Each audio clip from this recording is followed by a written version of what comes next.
Quando Deus se apresentou a Moisés, ele disse: Eu sou o Deus de Abraão, de Isaque e Jacó.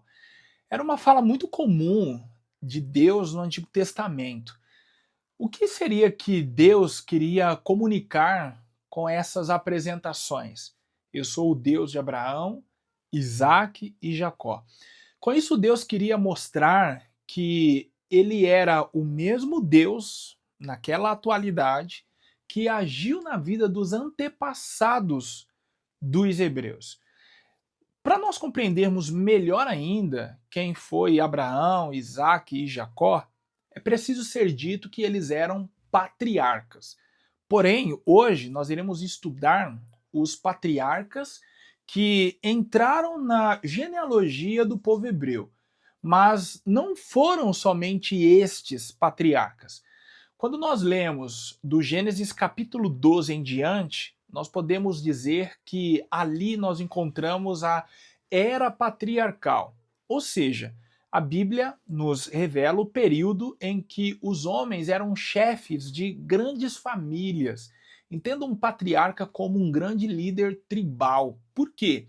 Porque ele era responsável por sua família e também por outros conjuntos de famílias e por um grupo de muitos servos. Quando eu falo sobre isso, é porque eu penso na caminhada de Abraão e seu sobrinho Ló. Ló também era patriarca, chefe de uma grande família. Noé foi patriarca, Caim e Abel foram patriarcas e todos aqueles que são mencionados como descendentes de Caim e Abel.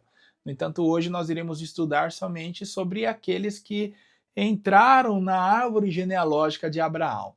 O tema da aula hoje é Conhecendo os Patriarcas e aprenderemos um pouquinho mais sobre Abraão, Isaque e Jacó. Eu sou o pastor Lucas Gomes, professor e superintendente de escola dominical. Estou aqui para auxiliar você no preparo da sua próxima aula. Eu quero agradecer as pessoas que têm se inscrito no canal, isso tem sido muito importante. Então fica aqui os meus agradecimentos e também eu peço, caso você ainda não seja inscrito, para se inscrever, ativar o sininho e, se possível for, compartilhar com alguém esta aula. Abençoe uma pessoa compartilhando esta aula. Vamos ao que mais nos interessa. Chegamos à lição de número 3, 19 de janeiro de 2025. O mês está quase acabando. Conhecendo os patriarcas. Primeiro tópico, então, nós vamos falar sobre Abraão. Deus se revelou para este homem onde ele estava. Na aula anterior nós falamos que ele estava na Mesopotâmia. A Mesopotâmia era a terra entre rios. É isso que significa essa palavra. Quais rios? Entre o Tigre e o Eufrates. Na época era a região mais fértil, conhecida como a região mais fértil do planeta. Ali se desenvolveram as maiores e as mais poderosas nações.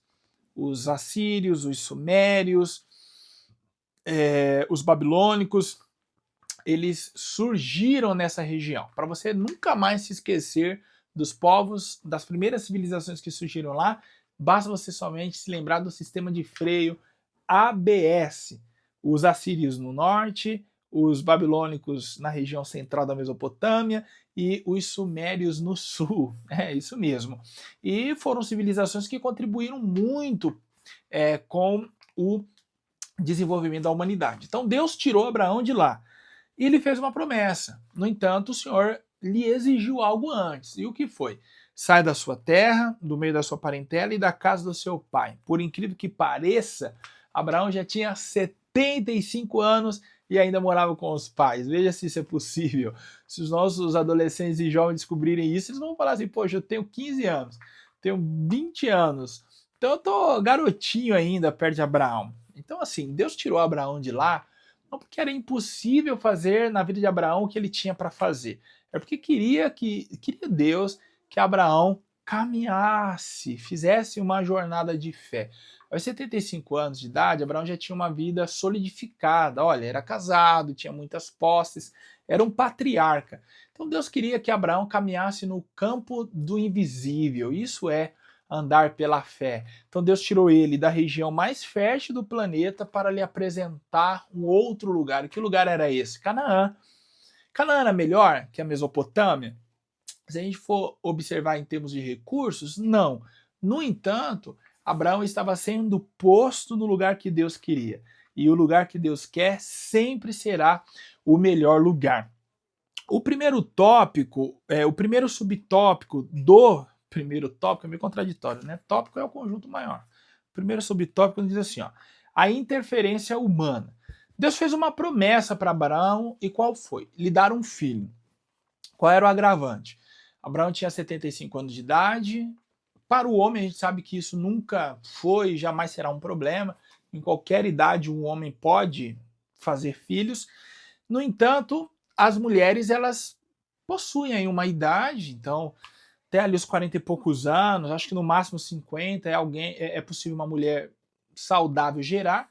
No entanto, além de estar em avançada idade, Sara já tinha mais de 60 anos, quando Deus chamou Abraão, Sara era estéril. Então, ainda que ela fosse jovem, havia uma impossibilidade.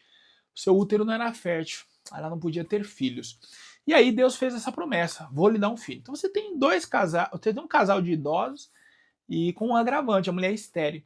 Então eles ali, em algum momento, quiseram ajudar a Deus. Primeiro Abraão pôs no coração que deveria deixar tudo para o seu servo, o Eliezer. E aí depois Sara entendeu que ela deveria fazer com que Abraão se relacionasse com a sua serva, a Agar, para que dela então nascesse um filho. Vamos entender o que está acontecendo aqui. O primeiro ponto é que ambos quiseram ajudar a Deus e a história deles está registrada na Bíblia para nos mostrar que nós não devemos ajudar a Deus em nada. Nós temos que fazer a nossa parte, é verdade. Então, pensando no adolescente, ele deve estudar, ele deve trabalhar, enfim, ele está fazendo a parte dele. Agora, o que é de Deus, a gente não põe as mãos. Deus faz a parte que é dele e a gente faz a parte que é nossa. Nesse caso aqui, a parte de Abraão era somente crer em Deus, ou seja, era uma situação que fugia do seu controle. Então existem muitas coisas e virão muitas coisas na vida dos adolescentes que você dará aula no próximo domingo, que não dependerá dele, dependerá somente de Deus. Então a gente precisa ter essa sensibilidade, essa percepção. É de Deus, deixa que ele faz. A gente faz, então vamos fazer. Mais ou menos, vamos voltar lá em Betânia, quando Jesus ressuscitou a Lázaro. O que cabia às pessoas que estavam ali fazer? Tirar a pedra. O que cabia a Deus? Ressuscitar a Lázaro. É mais ou menos isso, tá bom? Então, vamos entender na questão legal da época. Por quê? Como assim? Um escravo ia herdar tudo? Como assim? A escrava ia ter o filho, mas não seria a mãe. O filho seria da senhora. Aqui na lição é indicado o código de Nuse. Gente, vamos entender uma coisa. Muita gente comete o anacronismo, o erro de falar assim, conforme a lei de Moisés ou conforme a lei judaica, o servo podia herdar. Conforme a lei judaica, conforme a lei de Moisés, o filho não seria da escrava, mas seria da livre. Vamos entender isso. Gente, Moisés veio 500 anos depois, tá bom? A lei foi dada 500 anos depois desses fatos aqui. Então, Moisés não tinha nascido, sequer havia o entendimento de que leis seriam dadas no Sinai. Então, o que vigorava antes da lei de Moisés? Era a lei de Nuse? Também não. Eram as leis de Hammurabi. O código de Nuse é o exemplo de alguns outros pequenos códigos que existiam na Mesopotâmia que já regiam aquela sociedade e aquelas muitas civilizações. O código de Hammurabi, ele não só aproveitou o código de Nuse, como outros pequenos códigos da região, e sistematizou. Isso é o código de Hammurabi, primeiro imperador da Babilônia, tá bom? Então, o comentarista aqui nos trouxe que o hábito de deixar tudo antes de morrer para um servo na ausência de filhos foi observado conforme o código de Nuse, tá bom? Então, isso é importante a gente saber que existiam outros pequenos códigos, antes até do código de Hammurabi, tá bom? Então a lição que fica nesse primeiro subponto aqui é não ajudarmos a Deus. Deus faz a parte dele e a gente faz a nossa, tá bom? Vamos pensar em outro exemplo lá, quando o povo rodeou as muralhas de Jericó. Qual era a parte do povo? Rodear as muralhas. Qual era a parte de Deus? Derrubar as muralhas, tá bom? Então, vamos lá fazer um exercício com os nossos adolescentes no próximo domingo. Qual é a nossa parte? Pede para eles colocarem lá. Qual é a parte de Deus? Vamos fazer esse exercício para a gente já ir aprendendo aí, identificar o que cabe a nós e o que cabe a Deus fazer. E aí, quando Abraão chegou à idade dos seus 90 anos, Deus confirmou a promessa, dizendo que lhe daria não somente um filho, mas uma descendência. Então é assim, para a gente entender como se deu o relacionamento de Deus com Abraão. Ao passo que Abraão avançava na fé, Deus lhe revelava uma parte da promessa, tá bom? Segundo tópico, Isaac. Quem foi Isaac? Isaac foi o filho da promessa. E Isaac, a história dele pode ser resumida em uma palavra. E aqui eu vou resumir todo o segundo tópico em uma palavra. Sabe qual é? Providência. Providência. Vamos lá. O seu nascimento foi uma providência de Deus para um casal de idosos. Já começa por aí. Durante a sua vida, Deus pediu Isaac, falou assim, Abraão, sacrifica seu único filho. Abraão subiu Moriá e quando foi sacrificar, Deus providenciou um cordeiro. Quando Isaac cresceu mais, Deus lhe providenciou uma mulher. Quando Isaac já casado, descobriu que a mulher era estéril. 20 anos de oração. Deus fez o quê? Lhe providenciou filhos gêmeos. Isaac enfrentou um período de seca durante a sua vida. Gênesis capítulo 26. O que Deus falou para ele? Não desce ao Egito. Eu vou te fazer prosperar nessa terra. Deus providenciou água, Deus providenciou alimento e fez Isaac crescer mais e mais. Então, essa palavra resume não somente o tópico 2, mas também toda a vida de Isaac. Providência. E aí, meu irmão, você na próxima aula, você, minha irmã, na próxima aula, pode citar muitos outros exemplos que Deus providenciou algo a uma pessoa que lhe foi fiel. E aí, mais uma vez, você pode pedir testemunhos na sala de aula do que Deus já providenciou na vida dos seus estudantes. Terceiro e último tópico nos fala sobre Jacó. Então, quem foi Jacó? Jacó era filho de Isaac, neto de Abraão, tá bom? E Jacó significa suplantador. Esse nome foi dado como um estigma pesado, né? Porque ele nasceu agarrado ao calcanhar do seu irmão. Então entenderam que ele queria passar na frente do irmão e nascer primeiro. Jacó não era essa pessoa, mas ele acabou se tornando. Então veja como o que a sociedade diz de nós pode ter muita influência se nós acreditarmos.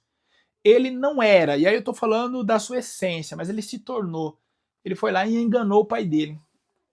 No momento em que Isaac quis abençoar o Esaú primeiro, ele se fantasiou de Esaú e foi abençoado no lugar do seu irmão. Esse foi o grande erro de Jacó. Mas veja que esse erro não o definiu. Por quê? Deus o acompanhou, Deus o fez prosperar na terra do seu tio e 20 anos depois, o Senhor se apresentou para ele de novo dizendo assim, eu sou o Deus que tirou você da terra, da casa do seu pai. Sou o Deus que te fez prosperar. Pergunta é, Deus faria prosperar e abençoaria tanto uma pessoa que é enganador? Não, então assim, o erro não o definiu. Ele também teve uma jornada de fé e coragem com o nosso Deus. E aí Deus resolveu mudar o nome dele, porque era um estigma, era algo que o acompanhava, e as pessoas iriam defini-lo dessa forma. Então Deus foi lá e falou assim, não, você não é suplantador, você é príncipe, você é guerreiro. E mudou o nome dele de Jacó para Israel, que nas aulas anteriores a gente já descobriu que acabou então se tornando o nome do grande povo que surgiu a partir da caminhada aí do Egito até Canaã. E aí, Jacó foi tão abençoado que ele teve o privilégio de ver o nascimento de seus filhos, seus netos, e morrer em boa velhice abençoando os seus. Então veja, ele começou muito mal, mas terminou muito bem. Então, a orientação aos nossos adolescentes não é assim, não importa como você comece, mas como você termina. Importa assim como você começa. Então, por isso eles estão frequentando a escola dominical e ouvindo você, professor, para começar bem. Então, se quem começou mal terminou bem, imagina quem está começando bem. Se Deus quiser, terminará Muito bem.